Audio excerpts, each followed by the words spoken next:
Ассалаумағалейкум, құрметті достар. Біздің арнамызда кезекті түсірілім Kia Sorento автокөлігіне байланысты маңызды ақпараттың екінші бөлімі. Арада біраз уақыт өтіп кетті жұмыс барысына қарай. Ал енді бастапқы кезде бір бейне материалымызды көрсетіп, соған байланысты сұрақ қойғанбыз, көрермендерімізден қызықтап сұрағанбыз. Ал енді алдарыңызда сол комментарияға жазылған көрермендеріміздің ой пікірлерін бір тамашалап кетейік. Міне достар, біздің YouTube арнамыздағы өткендегі бейне материал. Содан астында комментарияларымызды көрермендеріміздің берген жауаптары. Міне бастап кезде өзіміздің жазғанымыз.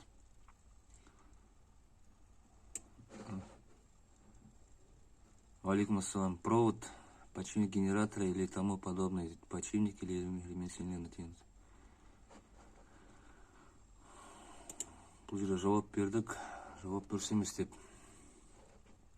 Бірақ бұндай жерде нақтырақ жазған жақсы да. Ненің проводы қалай не себеп болып тұрған жауап нақты болу үшін. Предохранитель стартера дейді, чип, противогонка. Чип, противогонка нәрселер ол ешқашан ондай стартердің ауыр алуына әсер етпейді. Не толықтай блокировка түсіп тастайды, не болмаса стартер айналдырады өзіне тиісті оборотымен, бірақ машина от алмайды.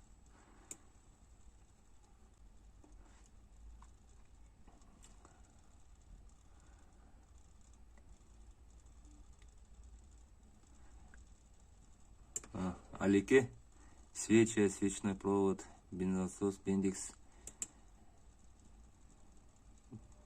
Жалпы төртінші жауабы логично. Жалпы мотор майы қоюланса, сосын ауа температурасы минустан салқындап кетсе, онда мүмкін моторымызды ауыр айналдырып. Бірақ ол сәтте бізде күн жылы болды. Бейнетіс босап кетуі мүмкін. Маховиктің қою майдан болуы мүмкін дейді.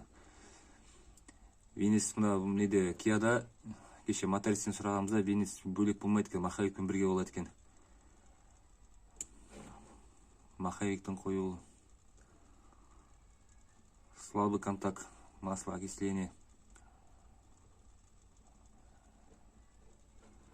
Жалпы бұл да логично міне.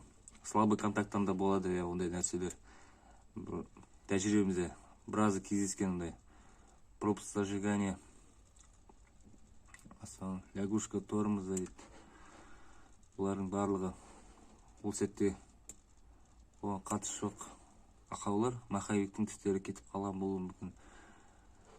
Жалпы маховик деген негізі өзі жұмсақ материал емес, шамалы кете беретіндей. Окисление аккумулятора, слабый контакт, плохая масса. Мүмкін бұлар да логичный жауаптар міне. Іске сәт, рахмет. Реле Жаке, мен ағам жауап жазған массадан деп. Бұл да логичный жауап, логично.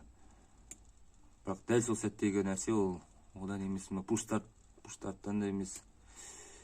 Был контакт слабый, потеря напряжения.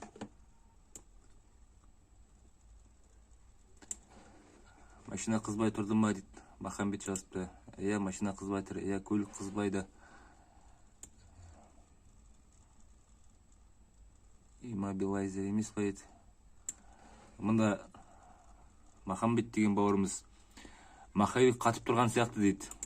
Содан нақты жауап берсеңіз деп мен жазған екенмін. Бір шамалы жауапқа жақындады, маховик қатып қалған дейді. Содан мен жауап жаздым мұнда. Маховик қатып қалған дейді. Содан біздің жауабымыз маховик ол қосалқы бөлшек, бір детальға бекітіліп тұрған дара өзі қалай қатып қалады жауап жазғанмын мен. Сондықтан Махамбет бауырымыз бір шамалы жауапқа жақындап келе жатыр еді. Соңғы уақытында активный болмай қалды ма? Мұнда Ғазиз бауырымыз жазған екен. Калимвал вкладыш деп. Міне, Ғазиз бауырымыз алла береке берсін. Тура үстіне шықты. Вкладыштары май жетіспеушіліктен калимвалдың бойында қатып қалып, сонымен калимвалымыз айналмай тұр. Ал негізгі стартеріміз бұл жерде маховик арқылы калимвалды айналдыратын механизм болып үшін толықтай сондай. Алла береке берсін. Міне көрермендеріміздің арасында Ғазиз деген бауырымыз, Алла береке берсін, дұрыс жауап берді. Ол Ғазиз бауырымызға өзінің жүлде қорын аудардық.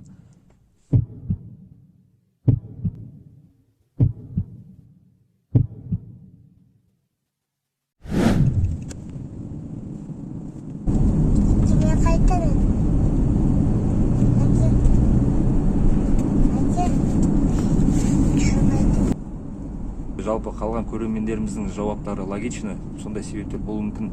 Бірақ бұл жерде бізге сұрақ болып тұрғаны, дәл сол сәттегі сол ақауына не себеп болғанын сұрадық. Ғазиз бауырымыз коленвал датчикпен вкладыштың ақауын айтты.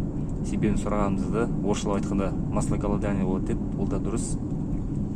Себебі бізден сол сәтте көлігіміз кеткен кезде мотористерге апарған, мотористерді ашып қараған кезде тура сондай жағдайға тап болған. Мотористер толықтай моторды ашып, орысшалап айтқанда капитальный ремонт жасауға тура келген. Сол мотористерге барып кеңес сұрап ақылдасқанбыз. Сол сәтте бізге айтқан ақылы қазір сызбаша түрде барлығын түсіндірейін.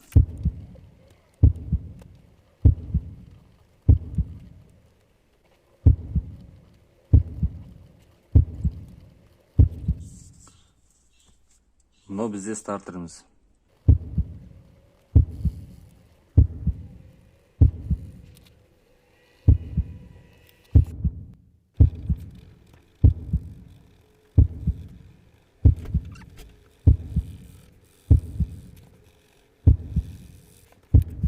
Мына біздің коробкамыз. Мынау астындағы картер. Мына блок, мына головка.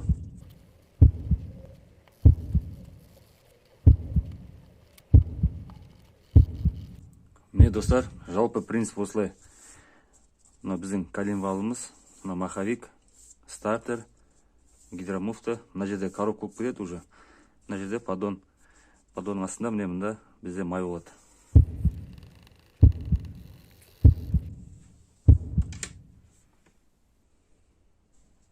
Міне нақтырақ айтқанда,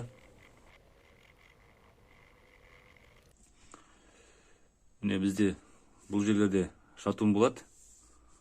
Бұл біріншісі, бұл екіншісі, 3, бұл төртіншісі. Міне шатундар осылайша тұрады. Мына үстінде енді поршын болады.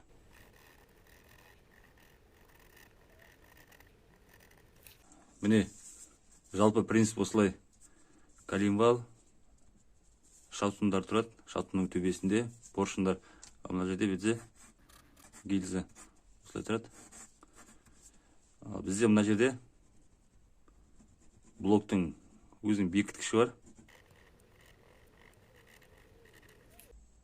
Бізде вкладыш осы жерде тұратын деталь. Астында біреу тұрады, төбесінде біреу тұрады. Оның төбесінен тағы да бекіткіш болады. Төбеден былай шпилькімен бекітіледі. Жалпы вкладыш дейтін ай тәрізді нәрсе ғой, осылай. Мына қазір тігінен былай алдынан қарағанда көрінісі айшықша тәрізді. Осылайша болады. Ортасынан мына коленвал өтеді. Осылай коленвал. Үстіне бекіткішпен бекітіп, осының арасы мына шатун мен коленвалдың арасы барлық жері майланып тұру керек. Енді бізде бұл жерде ақаудың болған себебі, осылай айтқанда масляный насос өзіне белгілі бір майдың деңгейін жеткізбегендіктен, мына жерлердің барлығы бізде майсыз қалған.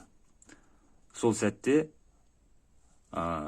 металл мен металл бір-біріне үйкелісіп, солайша қатып қалған. Ол бізде стартеріміз қуған сәтте бір белгілі бір градусқа тек сәл ойнайды әрі-бері. Не толықтай коленвалымызды айналдырып кетуге де шамасы жетпейді. Не бір орында қатып та қалмайды.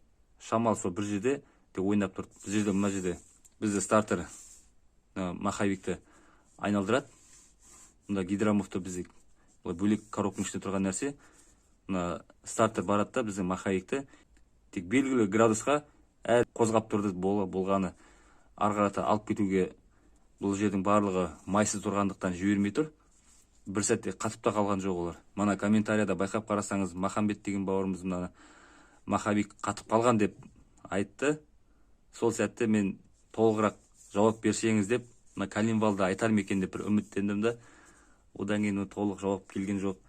Маховик дейтін деталь өзі коленвалға өзі бекітіліп тұратын деталь.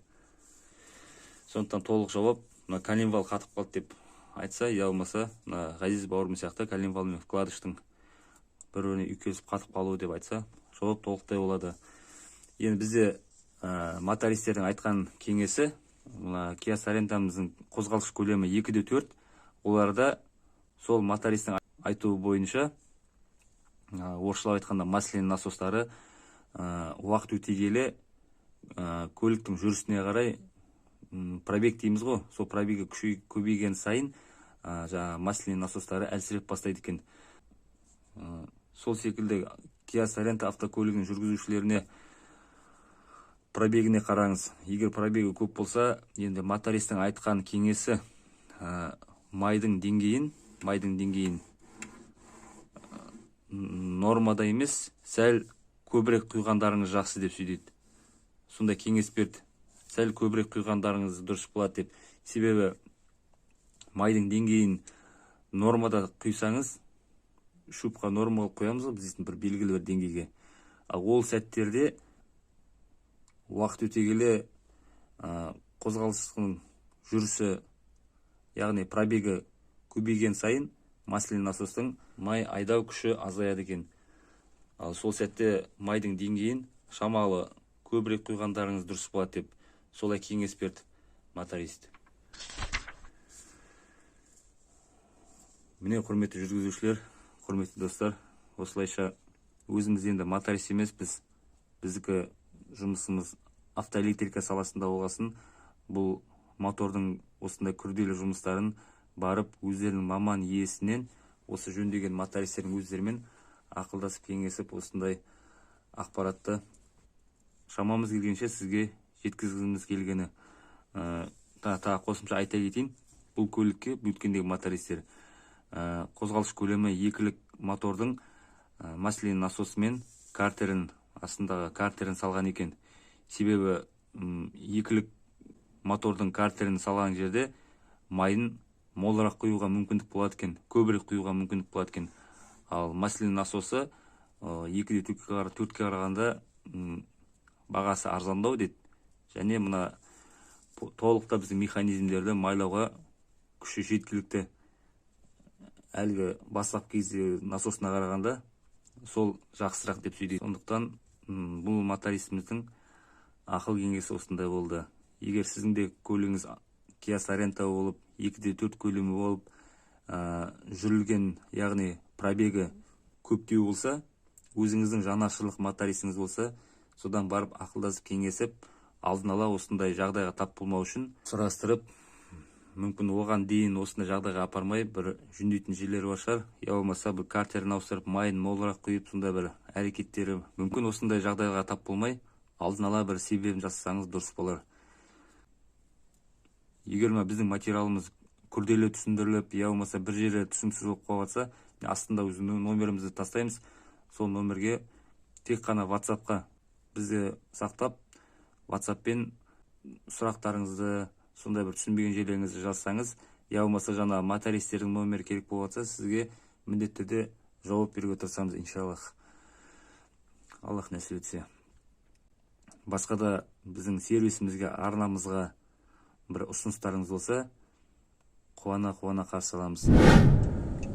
Егер біздің ақпаратымыз сізге пайдалы болса, еңбегіңізді бағалап, арнамызға тіркеліп, осы ақпаратты көп жүргізушілеріміз, көп бауырларымыз көруге әрекеттенейік, таратайық, арнамызға да тіркеліп, осы қазақша контенттегі арнамыздың дамуына үлес қостыңыздар.